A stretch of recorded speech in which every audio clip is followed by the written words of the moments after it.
ನೋಡಿ guys, straight ಆಗಿ ಅಲ್ಲೇ ಸನ್ಸೆಟ್ ಆಗ್ತಿದೆ. ಯಾವ್ದು ಕಾರ್ಡ್ ಮನ್ಸಾಡ ಮಾಡ್ತೀರಾ? ವೆಯ್ಟ್ ಆಗುತ್ತೆ, ತಲೆ ಮೇಲೆ ಕಾಯಿ ಬಿದ್ದರೆ ಏಟ್ ಆಗುತ್ತೆ, ಕಂಟೆಂಟಿಗೆ ವೆಯ್ಟ್ ಅಲ್ಲ. ಆದ್ರೆ ಅಂಕಲ್ ಗಾಡಿ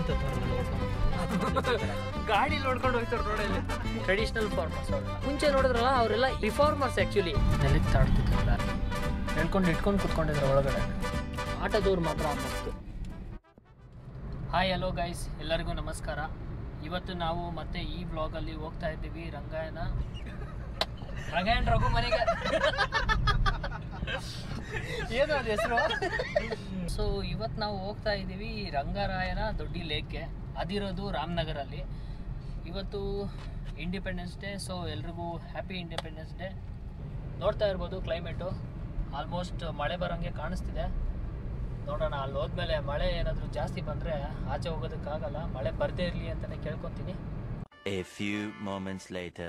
ಹೇಳ್ದಂಗೆ ಮಳೆ ಬರೋಕ್ಕೆ ಸ್ಟಾರ್ಟ್ ಆಯಿತು. ಹೆವಿ ರೈನಿಂಗ್, ಮುಂದೆ ರೋಡು ಕಾಣಿಸ್ತಿಲ್ಲ. ಏಕೆ ಕನಸು ಕಾಣುವೆ ನಿಧಾನಿಸು ನಿಧಾನಿಸು. BMTC ಅವ್ರಿಗೆ ಹೇಳ್ಬೇಕು ಈ ಸಾಂಗ್ನ, ನಿಧಾನಿಸು ನಿಧಾನಿಸು ಅಂತ. Flash back. ಬಂದ ಒಳ್ಳೆ F1 ಫಾರ್ಮುಲಾ ರೇಸ್ ಥರ ಲೇನ್ ಚೇಂಜ್ ಮಾಡೋದು ನೋಡಲಿ. ಅಲ್ಲಿ ಆ ಕಡೆಯಿಂದ ಈ ಕಡೆ ಬರ್ತಾರೆ. ಇಂಡಿಕೇಟರ್ ಹಾಕಿದ್ದಾನೆ ಪರವಾಗಿಲ್ಲ, ಒಬ್ಬೊಬ್ರು ಇಂಡಿಕೇಟರ್ ಹಾಕಲ್ಲ. ಅದು ನಿಜನೇ, ನೋಡ ಆಫೇ ಮಾಡಿಲ್ಲ ಅದನ್ನ. ಈಗ ಈ ಕಡೆ ಇರೋದನ್ನ ಈ ಕಡೆ ಎಳಿತಾರೆ ನೋಡ್ಕೊಂಡ್ರೆ. ಬಂದ ಮಿಡ್ಲ್ ಲೇನ್ ಬಂದ. ಆ ಇಂಡಿಕೇಟರ್ ಇನ್ನು ಹಂಗೆ ಇದೆ.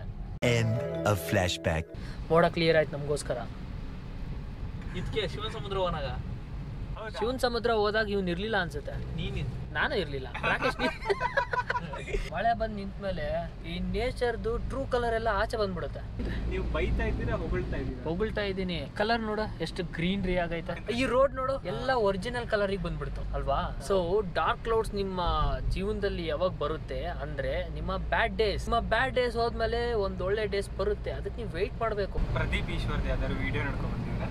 ಪ್ರದೀಪ್ ಈಶ್ವರನೇ ಪಕ್ಕದಲ್ಲಿ ಕೂತಿದ್ದಾರೆ, ಮಾತಾಡ್ಸಿ. ಹೇಳಿ ಪ್ರದೀಪ್ ಈಶ್ವರ್ ಅವರೇ, ಒಂದ್ 4 ಡೈಲಾಗ್ ಹೊಡೀರಿ, ಮೋಟಿವೇಶನ್ ಆಗ್ಬೇಕಂಗೆ ಆಡಿಯನ್ಸ್ ಅವರೆಲ್ಲ. ಯಾರೋ ನನ್ಗೆ ಹೇಳಿದ್ದು ಗಾಡಿ ಹೋಗ್ಬೇಕಾದ್ರೆ ಜಾಸ್ತಿ ಮಾತಾಡ್ಬೇಡ, ಫ್ರೀಯಾಗಿ ಏನೋ ಮೋಟಿವೇಶನ್ ಕೊಡಕ್ ಹೋಗಲ್ಲ. ಅವ್ರದ್ದೊಂದು ಕೋಚಿಂಗ್ ಸೆಂಟರ್ ಇದೆ, ಅಲ್ಲೋಗಿ ಮಮ್ಮಿ ಫಿಶ್ ಅವರು ಮಮ್ಮಿ ಫಿಶ್, ಇವರು daddy fish.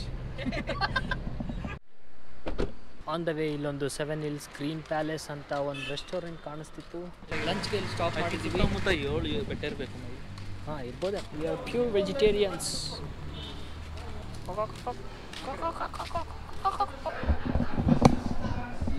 Waiting for food. Both are vegetarians. Is the only non-vegetarian person. ಪ್ರಾಣಿ ಹಿಂಸೆ ಮಹಾಪಾಪ, ತಿನ್ಬಾರ್ದು ಪ್ರಾಣಿನ ಹಿಂಸೆ ಮಾಡಿ. ಬರಬೇಕಾದ್ರೆ ಒಂದು ಕೋಳಿ ತೋರಿಸಿದೆ ಗೊತ್ತಾ ನಿಮಗೆ? ಇಲ್ಲಿ ನಮ್ಮ ಪಾಡಿಗೆ ನಾವು ಸುಮ್ಮನೆ ಕೂತ್ಕೊಂಡಾಗು ನಮ್ಗೊಂದು ಸೌಂಡ್ ಕೇಳಿಸಿದೆ. ಯಾವ ಥರ ಹೇಳು? ಫೈನಲಿ ವೆಜಿಟೇರಿಯನ್ಸ್ ಅವರಿಗೆ ಒಂದಿಷ್ಟು ಬಂತು. ಜಸ್ಟ್ ನಾವು ಈಗ ಊಟ ಮುಗಿಸ್ಕೊಂಡು ನಾವೀಗ ಹೊರಡ್ತಾ ಇದ್ದೀವಿ. 7 Hills ಅಂತ ರೆಸ್ಟೋರೆಂಟು, ಚೆನ್ನಾಗಿದೆ ಫುಡ್ ಎಲ್ಲ. ನೀವು ಇದೇ ಹೈವೇಲಿ ಹೋಗ್ತಾ ಇದ್ದರೆ ಟ್ರೈ ಮಾಡಿ ಬಂದು.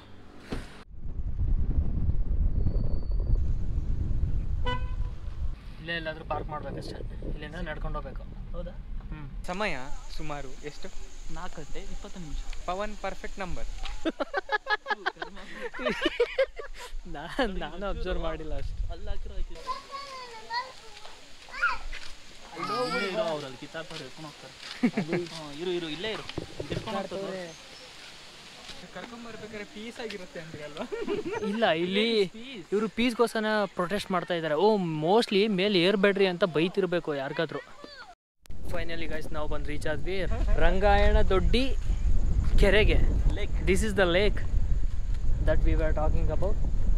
ಬಟ್ ಅದೇನೋ ಗೊತ್ತಿಲ್ಲ, ನಾವು ಪೀಸಾಗಿರೋಣ ಅಂತ ಬಂದ್ವಿ ಈವ್ನಿಂಗು. ಇಲ್ಲಿ ಆಲ್ರೆಡಿ ಒಂದು ಪೀಸ್ಫುಲ್ ಪ್ರೊಟೆಸ್ಟ್ ಸ್ಟಾರ್ಟ್ ಆಗಿಬಿಟ್ಟಿತ್ತು. ಯಾರೋ ಒಂದಿಬ್ರು ಹುಡುಗಿ ಮೇಲೆ ಹೋಗಿದ್ದಾರಂತೆ. ರೋಲ್ ಕಾಲ್ ಮಾಡಿದಾರಂತೆ ಇಲ್ಲಿರೋ ಯಾರೋ ಲೋಕಲ್ಸು. ಸೊ ಕಿತ್ತಾಡ್ತಾ ಇದ್ರು, ಅವ್ರೇನೋ ಬೈಕೊಂಡು ಹೋಗ್ತಾ ಇದ್ರು, ಸ್ಲೋಗನ್ಸ್ ಇದ್ವು. ಸೊ ರೆಕಾರ್ಡ್ ಮಾಡಿಲ್ಲ ನಾನು. ಅಂಥ ಸಂಸ್ಕೃತ ನೀವು ಕೇಳ್ಕೊಂಡ್ರೆ ಕಿವಿ ಕಪ್ಪಾಗಿ ಹೋಗ್ಬಿಡುತ್ತೆ. ಗಾಳಿ ಹೋಗಕ್ಕಾಗ್ತಾ ಇಲ್ಲ, ಮತ್ತೆ ವಾಪಸ್ ಬಂದ್ಬಿಡ್ತೀವಿ. ರಾಕೇಶ್ ಅವರು ಏನು ಹೇಳಕ್ಕೆ ಟ್ರೈ ಮಾಡಿದ್ರು ಅಂದರೆ ಗಾಳಿ ಎಷ್ಟೇ ಇರಲಿ ಹಕ್ಕಿ ಹಾರೋದು ನಿಲ್ಸಲ್ಲ. ಗಾಳಿ ಯಾವುದೇ ಡೈರೆಕ್ಷನಲ್ಲಿ ಇದ್ದರೂ ಹಕ್ಕಿ ಆ ಡೈರೆಕ್ಷನಲ್ಲಿ ಹಾರಲ್ಲ. ಅದು ಹೆಂಗೆ ಹೋಗಬೇಕು ಅಂತ ಅಂದ್ಕೊಂಡಿದ್ದೆ ಅದು ಹಾಗೆ ಹೋಗುತ್ತೆ. ಅಬ್ಸರ್ವ್ ಮಾಡಿ ಅಲ್ಲ, ಅದು ಎಷ್ಟಾದರೂ ಕಷ್ಟ ಆಗಲಿ ಪರವಾಗಿಲ್ಲ ಅಂದ್ಬಿಟ್ಟು ಮತ್ತೆ ಮತ್ತೆ ಪ್ರಯತ್ನ ಪಡ್ತಾನೆ ಇರುತ್ತೆ. ನೀವು ಅಷ್ಟೇ, ನೀವು ಏನಾದರೂ ಕೆಲಸ ಮಾಡಬೇಕಂದ್ರೆ ಈ ಥರದ್ದು ಮಾಡ್ತಾ ಇರಿ ಅಂತ ಒಂದು ಒಳ್ಳೆ ಉದಾಹರಣೆ ಕೊಡೋದಕ್ಕೆ ನಮ್ಮ ರಾಕೇಶ್ ಅವರು ಟ್ರೈ ಮಾಡಿದರು. ಬಟ್ ಅವ್ರು ಹೇಳೋಕ್ಕಾಗಿಲ್ಲ. ಅದನ್ನು ನಾನು ಕಂಟಿನ್ಯೂ ಮಾಡಿದೆ ಅಷ್ಟೇ. ನಂಗೆ ಒಂದು ಕ್ಲಾರಿಟಿ ಕೊಡಿ, ಹೇಳಿ. ಇದು ಡೈಲಿ ಬ್ಲಾಗ್ಸ್ ಮಾಡ್ತಾ ಇದ್ದೀರಾ, ಮೋಟಿವೇಶನ್ ಬ್ಲಾಗ್ಸ್ ಮಾಡ್ತಾ ಇದ್ದೀರಾ? ಇದು ಇವತ್ತು ಪ್ರದೀಪ್ ಈಶ್ವರಪ್ಪ ಅವ್ರು ನಮ್ಮ ಜೊತೆ ಇರೋ ಇಲ್ಲದೆ ಇರೋ ಕಡೆಯಿಂದ ಎಲ್ಲ ಮೋಟಿವೇಶನ್ ಸ್ಪೀಚ್ ಬರ್ತಾ ಇದೆ. ಇವ್ರು ಇರೋ ಕಾರಣ ಅರ್ಥ ಆಯ್ತು ಅನ್ಸುತ್ತೆ. ಲೇಕಲ್ಲಿ ಕಮಲ ಎಲ್ಲಾದರೂ ಅರಳಿದವ ಅಂತ ನೋಡ್ತಾ ಇದ್ದೆ. ಯಾಕಂದರೆ ಈ ಥರ ಎಲೆ ಎಲ್ಲ ಕಾಣಿಸಿದ್ರೆ ಅಲ್ಲೆಲ್ಲ ಒಂದು ಕಮಲದ ಹೂವು ಇರುತ್ತಂತೆ. ಬಟ್ ಇಲ್ಲಿ ನೋಡಿದ್ರೆ ಬರೀ ಕಸನೇ ಕಾಣ್ತಿದೆ ನನಗೆ, ಯಾವುದೊಂದು ಫ್ಲವರೇ ಕಾಣಿಸ್ತಿಲ್ಲ.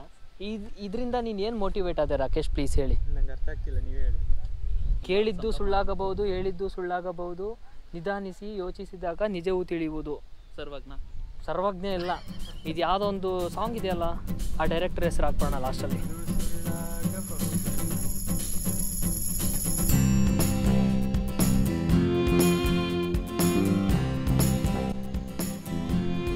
ಬಿದ್ದರೂ ಏನಾಗಲ್ಲ ಬಾ, ನಿಮ್ಮ ಚಪ್ಪಲಿ ಚಲುತ್ತೆ, ಅದು ಹಿಡ್ಕೊಂಡು ನೀವು ತೇಲಾಡ್ಬೋದು.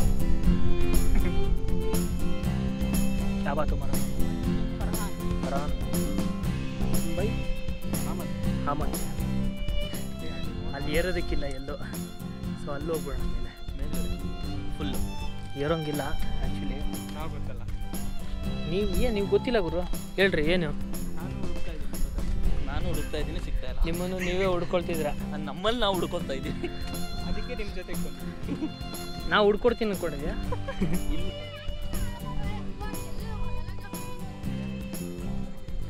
ಇದೆ ಸೀಟ್, ನೇಚರ್ ಮಾಡಿರೋ ಸೀಟ್. ಸ್ಯಾಟಿಸ್ಫ್ಯಾಕ್ಷನ್. ಆ್ಯಕ್ಚುಲಿ ಲೇಕ್ ಹತ್ರ ಬೋಟಿಂಗ್ ಐತೆ ಅಂತ ಹೇಳಿದ್ರು. ನಾವು ಸಂಜೆ ಹೋದರೆ ಸನ್ಸೆಟ್ ವಿತ್ ಬೋಟಿಂಗ್ ಮಾಡೋಣ ಅಂತ ಬಂದು ನೋಡಿದ್ರು ಬೋಟಿಂಗ್ ಎಲ್ಲ ನಿದ್ದೆ ಮಾಡ್ತಾವೆ. ನಮ್ಮ ಕಡೆ ಬೋಟ್ ಓಡಿಸೋರೆಲ್ಲ ಇವತ್ತು ರಜೆ ಹಾಕೊಂಡು ಹೋಗ್ಬಿಟ್ಟಿದ್ದಾರೆ. Because today is independence day. ಅವ್ರಿಗೆ ಫ್ರೀಡಮ್ ಬೇಕು, ಕೆಲಸದಿಂದ ಅವ್ರಿಗೆ ಫ್ರೀಡಮ್ ಬೇಕು ಅಂದ್ಬಿಟ್ಟು ರಜೆ ಹಾಕೊಂಡು ಹೋಗಿದ್ದಾರೆ. ಬೋಟ್ಸ್ ಇಲ್ಲ. ಸೊ ನಾವೇನು ಅನ್ಕೊಂಡ್ಬಂದ್ವಿ ಅದನ್ನ ಮಾಡೋಕ್ಕಾಗಲಿಲ್ಲ ಇವತ್ತು. ಪೀಸ್ಫುಲ್ ಆಗಿರೋಣ ಅಂತ ಬಂದ್ವಿ, ಬಟ್ ಇನ್ನು ಯಾಕೆ ಪೀಸ್ ಅನಿಸ್ತಿಲ್ಲ. ಸೊ ಇನ್ನೊಂದು ಲೊಕೇಶನ್ ಮೊದಲೇ ನೋಡ್ಕೊಂಡು ಬಂದಿದ್ವಿ, ಅಲ್ಲಿ ನೋಡೋಣ ಅಂತ ಪ್ಲ್ಯಾನ್ ಮಾಡ್ತಾ ಇದ್ದೀವಿ. ಗೈಸ್ ನಮ್ಮದು ಮತ್ತೆ ಪ್ಲ್ಯಾನಲ್ಲಿ ಸ್ವಲ್ಪ ಚೇಂಜಸ್ ಆಯಿತು. ತುಂಬಾ ಜನ ಬಂದುಬಿಟ್ರು. ಅನ್ಕೊಂಬಂದಿದ್ದು ಇದೇ ಲೇಕ್ ಹತ್ರ. ಸೊ ಈಗ ಹೋಗ್ತಾ ಇರೋದು ಬೇರೆ ಲೇಕ್ ಹತ್ರ. ಲೇಕಲ್ಲ, ರಿಸರ್ವಾಯರ್ ಇಂದ 8.7 ಕಿಲೋಮೀಟರ್ಸ್ ಇದೆ. ರಂಗರಾಯನ ದೊಡ್ಡಿಗೆ ನಾವು ಬಂದಿದ್ವಿ. ಅಲ್ಲಿ ತುಂಬ ಜನ ಇದ್ದರು ಅಂದ್ಬಿಟ್ಟು ಈಗ ಮುಂದೆ ಸ್ವಲ್ಪ ಮುಂದೆ ಬಂದರೆ ಅಲ್ಲೇ ನಮಗೆ ಖಂಡ್ವಾ ರಿಸರ್ವಾಯರ್ ಅಂತ ಸಿಗುತ್ತೆ. ಖಂಡ್ವಾ ರಿಸರ್ವಾಯರ್ಗೆ ಹೋಗ್ತಾ ಇದ್ದೀವಿ. It's almost like unexplored places from Bangalore. ನೀವೆಲ್ಲ ಇಲ್ಲಿ ಬಂದರೆ ಒಂದೆರಡು ಕಡೆ ಆರಾಮಾಗಿ ಚಿಲ್ಲಾಗಿ ಓಡಾಡ್ಕೊಂಡು ನೋಡಿ. ಇಲ್ಲಿ ನೇಚರ್ ಎಷ್ಟು ಚೆನ್ನಾಗಿದೆ, ಪೀಸ್ಫುಲ್ಲಾಗಿ. ಇದೇನು ಇದು ಎಲ್ಲ ಮಾವಿನ ಗಿಡಗಳು ಅನಿಸುತ್ತೆ. ಮಾವಿನ ಮರ, ಮಾವಿನ ತೋಟ. ಹಳ್ಳಿಗಳಲ್ಲಿ ಈ ಥರ ನೀವು ಗಾಡಿ ಓಡಿಸ್ಕೊಂಡು ಆರಾಮಾಗಿ ಈ ಥರ ಒಂದು ಒಳ್ಳೆ ಹಳ್ಳಿ ವಾತಾವರಣ ನೋಡಿಕೊಂಡು ಸಿಟಿಗೆ ವಾಪಸ್ ಹೋಗ್ಬೇಕಂದ್ರೆ ಬನ್ನಿ ಈ ಪ್ಲೇಸಸ್ಗೆ, ಚೆನ್ನಾಗಿದೆ. ಆ ಕಡೆ ಈ ಕಡೆ ಹಸುಗಳು, ಕರ, ದನಗಳು ನೋಡಿ ಇಲ್ಲಿ ಹೆಂಗೆ ಕಟ್ಟಿದ್ದಾರೆ. ಈ ಥರ ಎಲ್ಲ ನಮ್ಮ ಊರುಗಳಲ್ಲಿ ನೋಡೋಕೆ ಸಿಗ್ತಿತ್ತು, ಬೆಂಗಳೂರಲ್ಲೆಲ್ಲ ಸಿಗ್ತಿರ್ಲಿಲ್ಲ. ತುಂಬ ದೂರನೇ ಇವನು ಹೋಗ್ಬೇಕಾಗಿಲ್ಲ, ಇಲ್ಲೇ ಬೆಂಗಳೂರು ಪಕ್ಕದಲ್ಲಿ ರಾಮನಗರಕ್ಕೆ ಬಂದರೆ ಸಾಕು. ಇದನ್ನೆಲ್ಲ ನೀವು ನೋಡ್ಬೋದು. ಈ ಊರುಗಳಲ್ಲೆಲ್ಲ ಫೇಮಸ್ ಅನಿಸುತ್ತೆ ಇದು. ಬೊಗಳಿಲ್ಲ ಹೆಂಗೋ, ಇಲ್ಲೊಂದೆರಡು ನಿಂತಿದೆ. ಹುಯ್, ಏನದು? ಕೋತಿ. ಕೋತಿ ತೆಂಗಿನಕಾಯಿ ಕಿತ್ಬಿಟ್ಟು ಸೀದಾ ಕೆಳಗಡೆ ಎತ್ತಾಕ್ತು. ಮಚ, ನಿನ್ನ ಕಾರ್ ಗ್ಲಾಸ್ ಮೇಲೆ ಎತ್ತಾಕಿದ್ರೆ ಏನು ಮಾಡ್ತೀಯಾ? ಸೀದಾ ಎತ್ತಿ ಸೀದಾ ಮನೆ ಮೇಲೆ ಹಾಕ್ಬಿಡ್ತದು. ಹಂಗೆ ಬರ್ತಾ ಇರಬೇಕಾದ್ರೆ ಆನ್ ದ ವೇ ನಮಗೆ ಈ ಬ್ಯಾಂಗ್ಳೂರು ಮೈಸೂರು ಹೈವೇ ಕ್ರಾಸ್ ಮಾಡೋಕ್ಕೆ ಸಿಕ್ತು. ಸೊ ನೋಡಿ ಎಷ್ಟು ಬ್ಯೂಟಿಫುಲ್ಲಾಗಿ ಕಾಣಿಸ್ತಿದೆ ಈ ಹೈವೇ ಅಂತ. ಈ ಹೈವೇಲಿ ನಮಗೆ 2 ವೀಲರ್ಗೆ ಅಲೋ ಮಾಡಲ್ಲ, ಓನ್ಲಿ 4 ವೀಲರ್ಸಿಗೆ ಮಾತ್ರ. ಶ್ರೀ ಬೆಟ್ಟದ ತಿಮ್ಮಪ್ಪ ಸ್ವಾಮಿ ದೇವಸ್ಥಾನ, ಅದು ನೀವು ನೋಡಿಲ್ಲ ಅನ್ಸುತ್ತೆ. ನಾವು ಹೋಗಿದ್ದೀನಿ ಬೇಜಾನ್ ಸರಿ. ಅಲ್ಲಿ ಇದೇನಿದೆ, ಇಷ್ಟಿಷ್ಟು ಚಿಕ್ಕ ಚಿಕ್ಕ ರೋಡ್ ಇದೆ. ಕಾರ್ ತೊಗೊಂಬಂದ್ರೆ ಸ್ವಲ್ಪ ಕಷ್ಟ, ಬೈಕಲ್ಲಿ ಬಂದರೆ ಆರಾಮಾಗಿ ಹೋಗ್ಬೋದು. ಮೇ ಬಿ ಈ ಕಾರು ಅವ್ರದ್ದೇ ಇರ್ಬೋದು. ಒಂದ್ಸರಿ ಕೇಳ್ಬಿಡೋಣ. ಇಲ್ಲೇ ಪಾರ್ಕ್ ಮಾಡಿಬಿಟ್ಟು ಹೋಗ್ಬಿಡಿ. ಇಲ್ಲಾಂದ್ರೆ ಇಲ್ಲಿ ನಿಲ್ಸ್ಬಿಡ್ಬೇಕಾದ್ರೆ ವಾಕೌಟ್ ಡಿಸ್ಟೆನ್ಸ್ ನಡ್ಕೋಬಹುದು. ಹೌದಾ? You can walk, it's close by. Okay, thank you. So ಇಲ್ಲೊಂದು ಹಳ್ಳಿ ಬರುತ್ತೆ. ಹಳ್ಳಿಲಿ ಡೆಡ್ ಎಂಡಿಗೆ ಇಲ್ಲಿ ಬರಬೇಕು. ಇಲ್ಲಿಂದ ಸ್ವಲ್ಪ ವಾಕಬಲ್ ಡಿಸ್ಟೆನ್ಸಲ್ಲಿ ಅಲ್ಲಿ ನಮಗೆ ರಿಸರ್ವಾಯರ್ ಕಾಣಿಸುತ್ತೆ. ಈಗ ಆಲ್ರೆಡಿ ಹೋಗಿ ಬಂದವ್ರು ಹೇಳಿದ್ರು ಫುಲ್ ಹೊಸೂರಿ ಒಳಗಡೆ ಅಂತ. Per person 100 rupees. ಫೋಟೋಸ್ ಏನಾದರೂ ಬೇಕು ಅಂದರೆ ಕಯಾಕಿಂಗ್ ಇದೆ ಇಲ್ಲಿ 250 ಪರ್ ಪರ್ಸನ್ ಅಂತ ಹೇಳಿದರು ಅವರು. ಬನ್ನಿ ನೋಡೋಣ ಹೇಗೆ ಕಾಣಿಸುತ್ತೆ, ಹೇಗಿದೆ ಪ್ಲೇಸಸ್ ಎಲ್ಲ. ಮೋಸ್ಟ್ ಪ್ರೊಬಬ್ಲಿ ಇಲ್ಲಿ ತುಂಬ ಜನ ಬಂದಿರಲಿಕ್ಕಿಲ್ಲ ಬೆಂಗಳೂರಿಂದ. ಇದೊಂಥರ ಎಲ್ಲ ನ್ಯೂ ಪ್ಲೇಸಸ್, ಬಂದು ಎಕ್ಸ್ಪ್ಲೋರ್ ಮಾಡ್ಬೋದು. ಕ್ರೌಡೆಡ್ ಇಲ್ಲ, ತುಂಬ ಪೀಸ್ಫುಲ್ ಆಗಿದೆ. ಹಿಡನ್ ಜಮ್. ಹಿಡನ್ ಜಮ್. ವೆಯ್ಟ್ ಆಗುತ್ತೆ ಅಂತ. ತಲೆ ಮೇಲೆ ಕಾಯಿ ಬಿದ್ದರೆ ಏಟ್ ಆಗುತ್ತೆ, ಕಂಟೆಂಟಿಗೆ ವೆಯ್ಟ್ ಅಲ್ಲ. ಮೋಟಿವೇಶನ್ ಅಂತಿದ್ದಲ್ಲ, ಹೆಂಗೈತೆ? ಭಾರಿ ಇತ್ತಿದು. ಬ್ಯಾಕ್ ವಾಟರ್ಸ್ ಅಂದರೆ ಬೇರೆ, ಅದನ್ನು ಪವನ್ ಅವ್ರು ಆಲ್ರೆಡಿ ನಮಗೆ ಎಕ್ಸ್ಪ್ಲೇನ್ ಮಾಡಾಯಿತು. ಹೌದು. ಬ್ಯಾಕ್ ವಾಟರ್ಸ್ ಅಂದರೆ ಏನು ಪವನ್, ಇನ್ನೊಂದ್ಸರಿ ಹೇಳ್ಬಿಡು. Back side of the love story viva answers ಎಲ್ಲ ಕೊಡಕ್ಕೆ ಹೋಗ್ಬೇಡ. ಸ್ಟೋರ್ ಇನ್ ಸಮ್ ಕಂಟ್ರಿ ಏನೋ. ರಿಸರ್ವಾಯರ್ ಅಂದರೆ ಏನು ಮತ್ತೆ? ಏನು ರಿಸರ್ವಾಯರ್ ಆಗಿರೋದು? ಅದೇ ಏನು ಸ್ಟೋರ್ ಆಗಿದೆ? ಏನೋ agriculture or something. Okay, but still ಇಲ್ಲಿ ಎಲ್ಲಿಂದ ಬರುತ್ತೆ ಅದು ನೀರು? ಸನ್ಸೆಟ್ ಪಾಯಿಂಟ್ ಏನಾದರೂ ಇಲ್ಲಿ ಇದ್ದಿದ್ರೆ, ಲೈಕ್ ಸನ್ಸೆಟ್ ಎಕ್ಸಾಕ್ಟ್ಲಿ ಆ ಪ್ಲೇಸಲ್ಲಿ ಆಗಿದ್ರೆ ಎಷ್ಟು ಚೆನ್ನಾಗಿ ಕಂಡಿರೋದು. ಒಂಥರ ಸೀನಿಕ್ ಬ್ಯೂಟಿ ಅಂತಲೇ ಹೇಳ್ಬೋದು. ಲ್ಯಾಂಡ್ಸ್ಕೇಪ್ ಕೂಡ ಹಾಗೆ ಇದೆ ನೋಡಿ. ಇಲ್ಲೆಲ್ಲ ತೆಂಗಿನ ಗದ್ದೆ, ಎಲ್ಲ ಕಡೆ ಸುತ್ತಲೂ ತೆಂಗಿನ ಮರ ಇದೆ ನೋಡಿ. ಯಾರಿಗಾದ್ರೂ ಕಯಾಕಿಂಗ್ ಮಾಡೋಕೆ ಇಷ್ಟ ಇದ್ದರೆ ಬರ್ಬೋದು ನೀವು ಇಲ್ಲಿ. 250 ಪರ್ ಪರ್ಸನ್ ಅಂತೆ ಕಯಾಕಿಂಗ್ಗೆ. ಲೈಫ್ ಜಾಕೆಟ್ ಇದೆ ಇಲ್ಲಿ. ಇವ್ರು ಇನ್ಸ್ಟ್ರಕ್ಟರು ಅಂದರೆ ಈ ಪ್ಲೇಸಿನ ಓನರು. ಫೈನಲಿ ಕಯಾಕಿಂಗ್ ಮಾಡೋಣ ಅಂತ ಡಿಸೈಡ್ ಮಾಡ್ಕೊಂಡ್ವಿ ನಾವು 3 ಜನರು. So everyone are geared up. Let's do this. Okay, ಬರೋ. ಇಲ್ಲೋ ಯಾಕೋ ಲೆಫ್ಟ್ ಮಾಡೋ.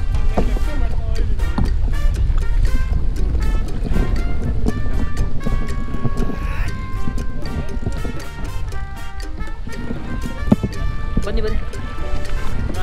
ಹಾಂ, ಇರು. ಇಲ್ಲ, ನಾವು ಇಬ್ಬರಿದ್ದೀವಲ್ಲ, ನಾನು ಕ್ಯಾಮ್ರಾ ಬೇರೆ ಇಟ್ಕೊಂಡಿದ್ದೀನಿ. ಹಾಂ, ಬಿಟ್ಬಿಡಿ ಹೇಳ್ತೀನಿ. ಓಕೆ, ಹೌದು, ಸಂತೋಷ್. ಬನ್ನಿ ಪವನ್. ಹತ್ರ ಬರಬೇಡಿ, ಆಮೇಲೆ ಡಿಚ್ಚಿ ಹೊಡ್ಕೊಂಡ್ಬಿಟ್ರೆ ಕಷ್ಟ. ಒಂದು ಒಳ್ಳೆ ಎಕ್ಸ್ಪೀರಿಯನ್ಸ್. ನಾವೇನೋ ಮಾಡಬೇಕು ಅಂತ ಬಂದ್ವಿ, ಇಲ್ಲಿ ಇನ್ನೇನೋ ಮಾಡ್ತಾ ಇದ್ದೀವಿ. But it's a nice experience. ಆ ಕಡೆ ಹೋಗ್ರಿ.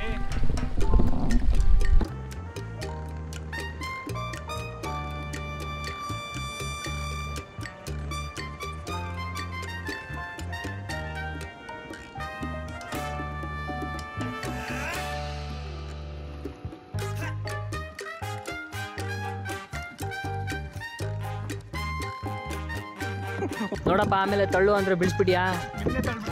ಹಾಂ, ಅದು ನಿಜನೇ. ಗೋಪ್ರೋ ಕೈ ಕೊಡ್ತು ಗೈಸ್. ಇಲ್ಲಿ ಚೆನ್ನಾಗಿ ಇಟ್ಕೊಂಡಿದ್ದೆ, ವ್ಯೂ ಎಲ್ಲ ಚೆನ್ನಾಗಿ ಸಿಗುತ್ತೆ ಅಂತ. ಏನು ಮಾಡ್ತೀರಾ, ಬ್ಯಾಟ್ರಿ ಇಟ್ಸ್ ಡ್ಯಾಡ್. ಬ್ಯಾಟ್ರಿ ಖಾಲಿ ಆಯಿತು. ಈ ಕಯಾಕಿಂಗ್ ನೀವು ಮಾಡಬೇಕು ಅಂತಂದರೆ ಕೆಳಗಡೆ ಡಿಸ್ಕ್ರಿಪ್ಷನಲ್ಲಿ ನಾನು ಎಕ್ಸಾಕ್ಟ್ ಲೊಕೇಶನ್ ಹಾಕಿರ್ತೀನಿ. ನೀವು ಡಿಸ್ಕ್ರಿಪ್ಷನ್ ಚೆಕ್ ಮಾಡಿ ಈ ಲೊಕೇಶನಿಗೆ ಬನ್ನಿ. ಹುಷಾರಾಗಿ ಸೇಫ್ಟಿ ಮೆಷರ್ಸ್ನ ಫಾಲೋ ಮಾಡಿ ಆರಾಮಾಗಿ ಕಯಾಕಿಂಗ್ ಮಾಡಿ ಈ ನೇಚರ್ನ ಎಂಜಾಯ್ ಮಾಡಿ. ಸನ್ಸೆಟ್ ಟೈಮಲ್ಲಿ ಬನ್ನಿ, ತುಂಬಾ ಚೆನ್ನಾಗಿರುತ್ತೆ. ಒಂದೊಳ್ಳೆ ಎಕ್ಸ್ಪೀರಿಯೆನ್ಸು. ಕ್ರೌಡೆಡ್ ಇಲ್ಲ, ನೇಚರ್ ಮಧ್ಯೆ ಕ್ರೌಡ್ ಇಲ್ಲದೆ ಇರೋ ಜಾಗದಲ್ಲಿ ಈ ಥರ ಕಯಾಕಿಂಗ್ ಮಾಡಿಕೊಂಡು ಸುತ್ತಮುತ್ತ ತೆಂಗಿನ ಮರ, ತೋಟ, ಗಿಡ ಎಲ್ಲ ನೋಡಿಕೊಂಡು ಒಂದೊಳ್ಳೆ ವಾಟರೂ ಏನು ಸ್ಮೆಲ್ ಇಲ್ಲ, ಗಲೀಜಿಲ್ಲ, ಚೆನ್ನಾಗಿದೆ ವಾಟರು ನೋಡಿ. ಅಲ್ಲಿ ಫಿಶಿಂಗ್ ಮಾಡ್ತಾ ಇದ್ದಾರೆ. ನಾವು ಅಂದ್ಕೊಂಡ್ಬಂದಿದ್ದೊಂದು, ಇಲ್ಲಿ ಆಗಿದ್ದೊಂದು ಅಂತ ಹೇಳ್ತಿದ್ವಲ್ಲ. ಇದಕ್ಕಿಂತ ಮುಂಚೆ ಯಾವುದೋ ಒಂದು ಪ್ಲೇಸ್ಗೆ ಹೋಗಿದ್ವಲ್ಲ, ಲೇಕ್ ಹತ್ರ. ಅಲ್ಲಿ ಕ್ರೌಡ್ ಇದ್ದಿದ್ದೇ ಒಳ್ಳೇದಾಯಿತು. ಇಲ್ಲ ಅಂದರೆ ನಾವು ಇಲ್ಲಿ ಬರ್ತಾನೆ ಇರಲಿಲ್ಲ, ಈ ಥರ ಕಯಾಕಿಂಗ್ ಮಾಡ್ತಾನೂ ಇರಲಿಲ್ಲ. What you say Rakesh? 100%. ಇವತ್ತಿನ ನಮ್ಮ ವ್ಲಾಗ್ ಇದಾಗಿತ್ತು ಗೈಸ್. ಸೊ ಒಂದು ಕಡೆ ಬೋಟಿಂಗ್ ಮಿಸ್ ಆಯಿತು, ಬಟ್ ಇನ್ನೊಂದು ಕಡೆ ಕಯಾಕಿಂಗ್ ಹೋದ್ವಿ. It was all unexpected and unplanned also. So ಈ ವ್ಲಾಗ್ನ ಇವತ್ತು ನಾನು ಇಲ್ಲಿಗೆ ಎಂಡ್ ಮಾಡ್ತಾ ಇದ್ದೀನಿ. ಎಂಡ್ ಮಾಡೋಕ್ಕಿಂತ ಮುಂಚೆ ಒಂದು ಟೀ ಕುಡಿದ್ಬಿಟ್ಟು ಎಂಡ್ ಮಾಡೋಣ. ಹೊಡಿ ಗೈಸ್, ಪವನ್, ರಾಕೇಶ್. ಹೌದು, ಒಂದು 90 ಬೇಕೇ ಬೇಕು. ನನಗೆ 1 ಟೀ ಬೇಕು, ಅವನಿಗೆ 90 ಬೇಕು, ಇವನಿಗೆ 60 ಬೇಕು. ಡೈಲಿ 60 ಬೇಕು. ಅಮೃತ್ ಚಹಾ. ಓಕೆ, ಲೆಟ್ಸ್ ಹ್ಯಾವ್ ಸಮ್ ಅಮೃತ ಚಹಾ. ನಿಜವಾಗ್ಲೂ ಈ ಅಂಗಡಿ ಹೆಸರು ಕರೆಕ್ಟಾಗಿದೆ. ಟೀ ಒಂಥರ ಅಮೃತ ಇದ್ದಂಗೆ. ಅದನ್ನ ಅವಾಗವಾಗ ಕುಡಿತಿರ್ಬೇಕು. ಬನ್ನಿ ಹೋಗಿ ಕುಡ್ಕೊಂಬರೋಣ.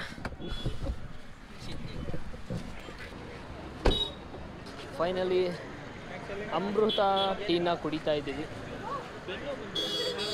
ಹುಡುಗರಿಗೆ ಕಯಾಕಿಂಗ್ ಮಾಡಿ ಬೆನ್ನೋ ಬಂದ್ಬಿಟ್ಟಿದೆ ಅದು ಪಾಪ. We are heading back to Bengaluru. ಈಗ ಸಮಯ 7 ಆಗಿದೆ. ಎಲ್ಲ ಮುಗಿಸ್ಕೊಂಡು ಮನೆಗೆ ಹೊಂಟ್ವಿ. ಹೆಂಗನಿಸ್ತು ಗಾಯ್ಸ್ ಇವತ್ತಿನ ದಿನ? ಹೆಂಗಿತ್ತು ಕಯಾಕಿಂಗ್ ಎಲ್ಲ? ಹೆಂಗಿತ್ತು ಎಕ್ಸ್ಪೀರಿಯನ್ಸ್? ಮಸ್ತಾಗಿ. ಫಸ್ಟ್ ಟೈಮ್ ಮಾಡಿದ್ದಾರೆ ತಾನೇ ಇದನ್ನೆಲ್ಲ? First time. ನಾನು ಯಾವಾಗಲೂ ಮಾಡ್ತಿದ್ದೆ, ಊರಲ್ಲೆಲ್ಲ ಅಡ್ವೆಂಚರಸ್ ಮಾಡಿದ್ದೆ, ಬಟ್ ಇದು ಡಿಫ್ರೆಂಟ್. ಅಲ್ಲಪ್ಪ, ಒಂದು ಕಯಾಕಿಂಗ್ ಅಂದರೆ ಇವಾಗ ಹೋಗಿದ್ವಲ್ಲ ಅದು ಊರಲ್ಲೆಲ್ಲ ಅದು ಡಬ್ಬ ಗಿಬ್ಬ ಹಾಕೊಂಡೆಲ್ಲ ಬಾವಿಲೆ ಬರೋದು ಅದೆಲ್ಲ ಕಯಾಕಿಂಗ್ ಅಲ್ಲ.